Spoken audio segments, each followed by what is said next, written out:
हम सभी जानते हैं कि व्यक्ति का मन बहुत चंचल होता है।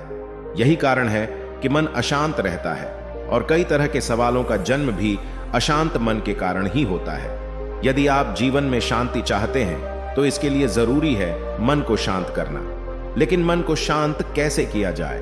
गौतम बुद्ध से जुड़ी इस कहानी के माध्यम से आप जान सकते हैं कि मन को शांत करने का क्या तरीका है। इसमें भगवान गौतम बुद्ध द्वारा मन को शांत करने के आयामों के बारे में बताया गया है। उससे पहले दोस्तों, अगर आप इस चैनल पर नए हैं तो इस चैनल को सब्सक्राइब कर दें और लाइक कर इस पर कमेंट भी कर दें, ताकि हम और इसी तरह की वीडियो आपके लिए लेकर आ सकें। जानते हैं इस कहानी के बारे में, जिससे आपका जीवन बदल जाएगा। एक बार एक लड़का गौतम बुद्ध के पास जाकर कहता है, मेरे जीवन में बहुत अशांति है, कृपा करके आप मेरा मार्गदर्शन कीजिए जिससे कि मैं इस अशांति से छुटकारा पा सकूं। गौतम बुद्ध लड़के से जीवन की अशांति का कारण पूछते हैं। लड़का उत्तर देता है, अत्यधिक विचारों के कारण मेरे भीतर बहुत सारे विचार आते हैं, जिससे मेरा मन अशांत रहता है। बुद्ध मुस्कुराते हुए कहते हैं, ऊपर आकाश की ओर देखो और बताओ कि तुम्हें सूर्य दिख रहा है। लड़का ऊपर देखता है और कहता है, धूप दिख रहा है। बुद्ध उससे पूछते हैं कि अगर तुम लगातार धूप में खड़े रहोगे तब क्या होगा? वह कहता है, मुझे अत्यधिक गर्मी लगेगी और शरीर में बेचैनी होगी। बुद्ध लड़के से कहते हैं कि अगर धूप में खड़े रहने से तुम्हें गर्मी लगती है तो इसमें दोष किसका है, सूर्य के ताप का या तुम्हारा? लड़का कुछ सोचने के बाद कहता है, इसका जवाब आप भी बताइए।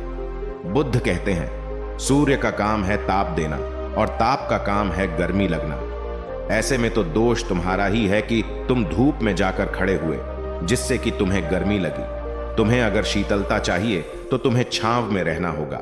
ठीक इसी तरह चंचल मन का भी स्वभाव होता है विचारों और भावनाओं को जागृत करना। विचार क्षण भर के लिए होते हैं, लेकिन विचार से पैदा हुई भावनाएं देर तक टिकी रहती हैं। लेकिन यह तुम्हें निर्णय लेना है कि तुम्हें विचार और भावनाओं के साथ चलना है या अलग दिशा बनानी है। बुद्ध कहते हैं, मन को शांत करने के लिए तन के आयाम पर काम करना सबसे आसान तरीका है। शरीर के स्तर पर हमारी कर्मेंद्रियां और ज्ञानेंद्रियां हैं। कर्मेंद्रियां कर्म और ज्ञानेंद्रियां ज्ञान से जुड़ी होती हैं। इससे हम अपनी संवेदनशीलता को बढ़ा सकते हैं, यानी हम जो भी काम करें उसे आनंद के साथ करें।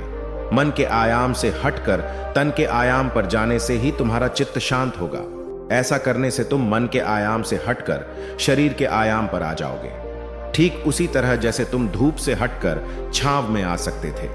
मन के आयाम से हटने पर तुम्हारी जागरूकता तन पर आ जाएगी। जब तुम तन के आयाम पर काम करोगे तब तुम्हारा चित्त शांत होगा। इसलिए हर काम को तन के आयाम पर करने से मन स्वतः शांत हो जाता है।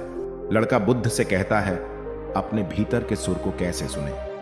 बुद्ध कहते हैं, किसी शांत स्थान पर रहकर जहां शांति हो, तब अपनी आंखें बंद करो और मन के भीतर चल रहे शोर से हटकर भीतर के सुर को सुनने की कोशिश करो। सुर निरंतर चलता रहता है, लेकिन बाहर के शोर के कारण तुम अपने मन के भीतर चल रहे सुर को नहीं सुन पाते हो।